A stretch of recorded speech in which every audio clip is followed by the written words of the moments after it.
போட்டி தேர்வுகளுக்கு காலமாகும். இன்னைக்கு என்ன பார்க்க போறோம்னா ஒரு நாள் காட்டி, அதாவது கேலண்டர் வருஷம் பார்க்க போறோம்.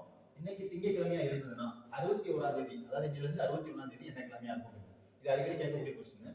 இது எப்படி பார்க்கணும்னா, எனக்கு இன்னைக்கு திங்கட்கிழமை 1ஆம் தேதி திங்கட்கிழமைன்னு வச்சுக்கோமே, சரியா? இன்னைக்கு 1ஆம் தேதி திங்கட்கிழமைனா 61ஆம் தேதி என்ன கிழமையா இருக்குன்றத பார்க்கணும், சரியா? வேற ஒண்ணுமே இல்ல. 61ல இருந்து 1 கழிச்சிட வேண்டியதான். மிச்சம் எவ்வளவு இருக்கு? 60. அந்த 60 நான் 7ஆல வகுக்கணும். எதுக்கு 7ஆல வகுக்கணும்னா, ஒரு வாரத்துக்கு எத்தனை நாள் இருக்கு? நமக்கு 7 நாள் இருக்கு, ஓகேவா? அப்ப 7ஆல வகுத்தோம்னா 1 7 8 7 56. எனக்கு ஈவு வச்சுக்க கூடாது, மீதி இருக்க நாட்கள் மட்டும் கணக்கு வச்சுக்கணும். மீதி எத்தனை நாள் இருக்கு? 8 7 56 போக மிச்சம் 4 நாட்கள் தான் இருக்கு. அந்த 4 நாட்களை நான் திங்கட்கிழமையில இருந்து கூட்ட ஆரம்பிச்சேன். இப்போ இன்னைக்கு திங்கட்கிழமை தானே, இதுல இருந்து இது 1ஆவது நாள், இதுல இருந்து 4ஆவது நாள் பார்க்கணும்.